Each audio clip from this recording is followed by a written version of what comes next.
Many IELTS students find it difficult to reach a band 7 or higher in IELTS speaking because they don't know what they need to do to score high.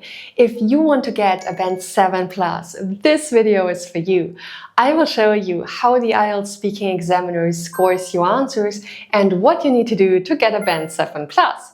If you're going to take your IELTS soon, check out my IELTS courses.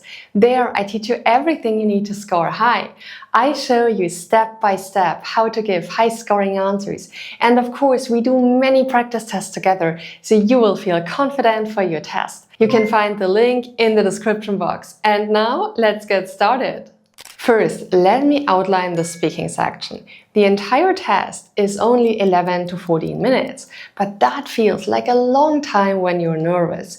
You talk to a real examiner, either in person in the test center or via video call on the computer.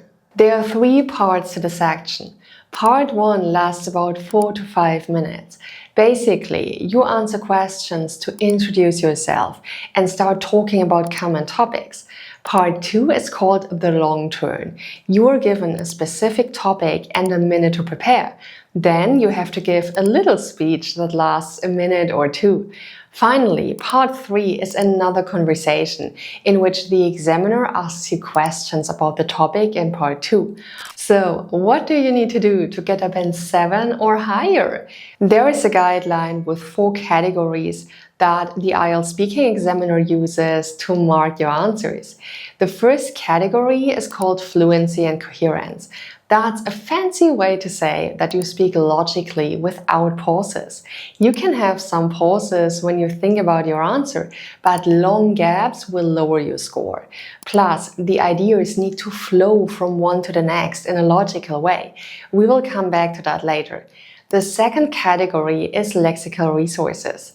That's another long term, but it just means you have a good vocabulary. You don't have to use long and complex words. Instead, you need to show a variety of words and use them correctly. The third category is grammatical range and accuracy. This is about good grammar. So, if you make lots of grammatical mistakes, you will get a lower score. Finally, the fourth category is pronunciation. You don't have to sound exactly like a native speaker, but the words need to be understandable. If the examiner has to think hard about what you are trying to say, you will get a lower score. Each of these sections is worth a fourth of the points. If you know that you struggle with one, focus on improving it for your IELTS speaking test. One of the most important points for a high IELTS speaking score is giving complete answers. Don't just say yes or no in response to a question. Avoid sentence fragments. If you answer the question, "What is your favorite color?" with only one word, red, then the IELTS speaking examiner can't get an idea of your English skills. You must show the examiner that your English is great, so say a whole sentence. For example, you could say, "I really like red." Additionally, give examples to support your statements. This way, your answer is longer, which gives you the possibility to showcase your English skills. For instance, after saying you like red, you could expand on the topic by saying something like, "I don't like bright red like fire engines though. I like dark red." Or maybe, "In fact, most of my clothes are red." It doesn't really matter what you say. There are no right and wrong answers. Instead, try to show off your language skills by using a few sentences that logically fit together. Another crucial point to remember is to paraphrase. That means using different words to express the same ideas. You won't know the topic ahead of time, but you can get used to paraphrasing some of the basic ideas. Here's what I mean. The examiner will ask your opinion about things. Instead of saying, "I think" every time, try a few other words. You can say, "I believe," "in my opinion," or "I assume." Paraphrasing is more than just using different words. You can paraphrase the same idea with grammar too. An easy tip is to pay attention to possession. You may be asked about the culture in your country. Instead of saying, "The culture in my country includes," you can paraphrase using a possessive pronoun. Say, my country's culture includes. You can also change parts of speech. A simple example is the adjective happy, which can turn into the noun happiness or the adverb happily. Changing the grammar is awesome because it shows that you know how to paraphrase and make your language interesting. On top of that, it shows you have good grammar. By the way, if you want more IELTS speaking videos, hit the like button and write yes in the comments. If you want something else, tell me your video wish in the comments so I know what you would like to see on this channel. Now, let's have a look at 6 more tips that help you get a band 7 or higher in IELTS speaking. Next, use linking words. This is so important. You must use linking words to connect your ideas together. Without linking words, the IELTS speaking examiner has no idea how different sentences relate to each other. Let's look at a simple set of sentences to see how linking words really change the meaning. Here's the sentences. I like coffee. I drink it every morning. These make sense on their own, but now add a linking word. I like coffee. Therefore, I drink it every morning. Now the listener knows that you drink it every morning because you like it. But look at the sentence with a different set of linking words. I like coffee. However, I only drink it every morning. I added however and only. Suddenly, I show that I'm sad that I don't drink it more than every day. Linking words really enhance your speaking and make it flow, so be sure to join sentences and ideas with them. They are awesome tools for boosting your IELTS speaking score. Tip number 6 is a point that lots of students don't realize. You can ask the examiner questions. In fact, it's better to ask than to guess the meaning wrong. You can say, for example, I'm sorry, I didn't hear you. Could you repeat that? You can even say, would you please explain what you mean? I bet you were thinking it shows you don't know English well. That's not true. You're demonstrating that you can carry on a conversation and repair gaps in understanding. That's a really important skill.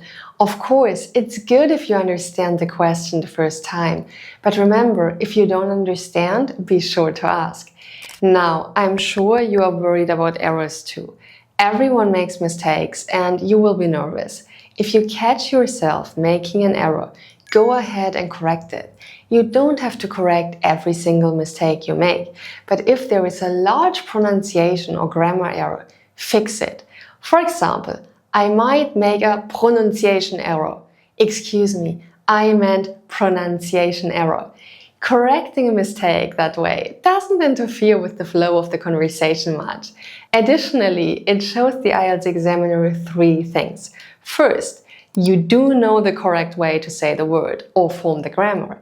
Second, you can recognize mistakes when you make them. That's an important skill for improving in a language, so you show your dedication and effort. Third, it makes your response easier to understand. It's possible that the error was bad enough that the examiner didn't know what you meant. If you fix it, there's a much greater chance of getting your message across. You may find tip number 8 surprising. Use simple language. If you take time to think too hard about a grammatical structure or search for the perfect word, your language will sound unnatural. Use words and grammar you know well. Don't try idioms that need special context to make sense. Native speakers use simpler language when speaking than when writing because it's easier to keep the listener engaged.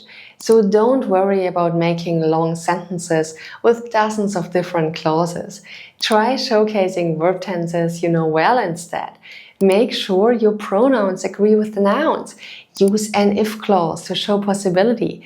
Getting your point across is far more important than saying it in a complex way.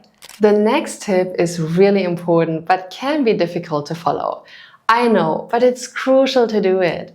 What am I talking about?